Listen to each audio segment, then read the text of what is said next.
dia, meu filho. Bom dia, dona Laura. Chegou uma carta pra você.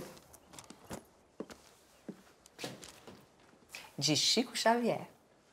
Oi, eu já tô aqui para conversar com a equipe de Divaldo, Mensageiro da Paz, o filme que estreia no dia 12 de setembro nos cinemas de todo o Brasil. Oi, gente, tudo bem? Olá. Obrigada por me receberem, obrigada por esse tempo aqui comigo. Eu queria começar perguntando para você, Clóvis, como que foi a construção dessa história? Você que escreveu o roteiro, como que foi para você todo esse processo de escrita, como que essa narrativa foi construída? A vida do Divaldo é muito longa, né? E tá ainda work in progress, né? Ainda tá aí. Ele tá gerando história cada vez mais. Ele tá no gerúndio. Tá no gerúndio. Ele não tá vivo, ele tá vivíssimo, né? Então, se fosse assim, falar tudo, teria que fazer uma série de 6 temporadas com 13 capítulos cada um. Então, a gente escolheu um recorte de tempo que me parecia que era o mais curioso.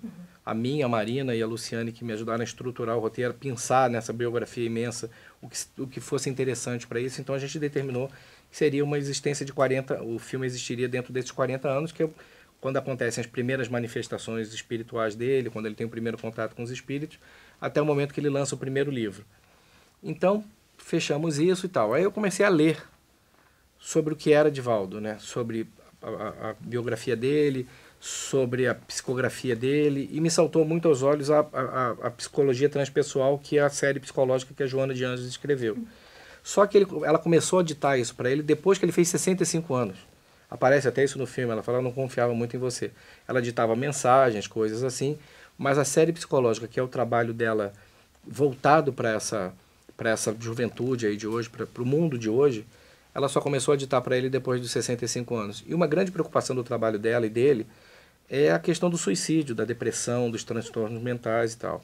E aí a gente acabou trazendo para dentro dessa história, nos diálogos e na hora de escolher as cenas e aquilo que tivesse na boca dessa personagem, esse discurso dela.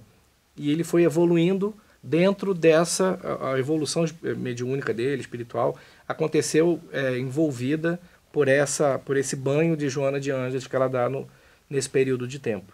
Então, para conversar com esse público, porque as necessidades da humanidade nos anos 40, 50 eram umas, agora são outras. Né? A gente não tem visto velhos se matando, a gente vê adolescentes se matando, pessoas com 20, 30 anos, bem-sucedidas, que conseguiram tudo na vida, os filhos estão lá brincando de sei lá o quê, né? Aquele comercial de margarina, e a pessoa se mata no quarto. Então é isso que tem acontecido.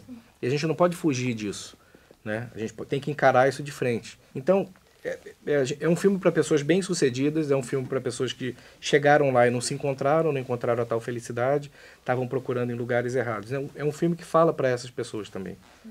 Eu queria saber um pouco do elenco, como que foi para vocês o contato com essa história? Se vocês já conheciam a história do Divaldo e como que foi para vocês esse mergulho nesse período durante as filmagens, durante a criação dos personagens aí de vocês? Eu confesso que a minha ignorância e o não conhecimento não permitia realmente ter ouvido falar do Divaldo.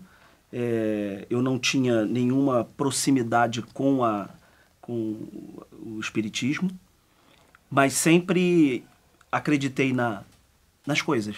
Então eu acredito em tudo, eu sou muito crente, eu acredito na vida, na morte, nas sensações, na energia, e eu acho que a filosofia, como diz o Bruno muito bem, que é o espiritismo, eu acho que fala muito disso, de sensação, de visão. Então eu acho que depois desse filme eu tive uma proximidade muito forte com a vida e com a morte. E encontrei algumas pequenas e boas respostas para coisas que eu estava procurando, que estavam adormecidas, e eu achei muito importante, eu acho um projeto muito importante.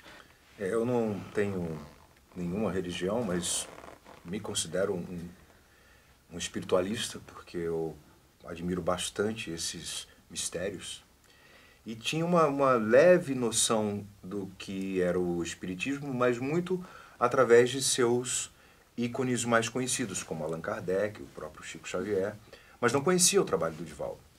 E não só foi muito interessante, foi um acontecimento magnífico poder ter esse contato com a obra dele, e ainda mais poder transformar isso numa obra cinematográfica para poder levar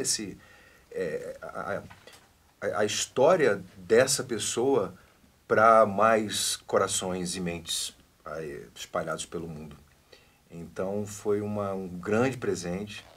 É um filme que fala sobre ser. Minha mãe, eu já lhe disse que Deus não tira a vida de ninguém.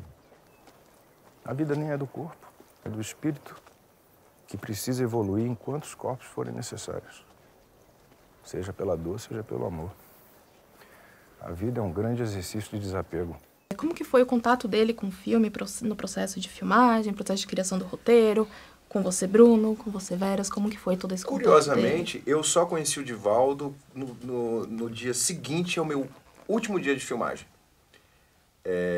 Por questões de agenda, de logística, isso não foi planejado dessa maneira. Eu gostaria muito de ter conhecido ele antes e, de certa forma, isso de maneira alguma atrapalhou a composição, até porque Divaldo tem muitos vídeos sobre ele, né? Ele tem uma vasta quantidade de material. O Clóvis é que fala isso, né? Que, na verdade, o Divaldo agora está com 92 e a gente vai ali até os 40 e poucos dele.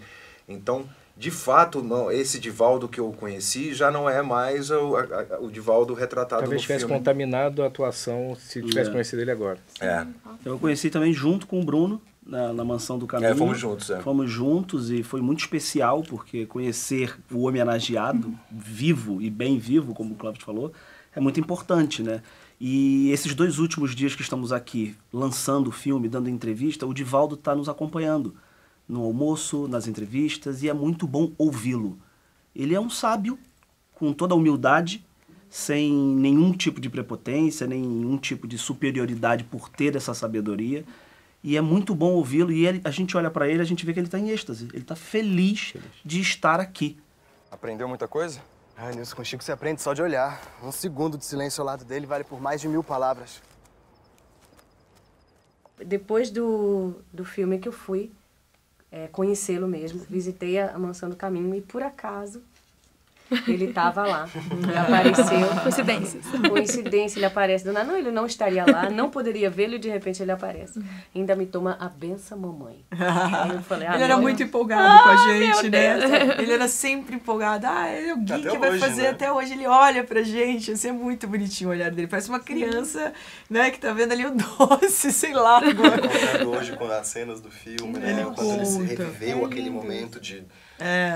E é isso que é legal, porque independente da religião, é um cara que fez muito bem. É trazer esses pequenos gestos, assim, ao seu redor, sabe? A generosidade, a compaixão, o amor ao próximo, é isso que fica, assim, do que ele fez, né? Apesar de ter crescido em uma casa espírita, digamos assim, meu pai e minha mãe são espíritas.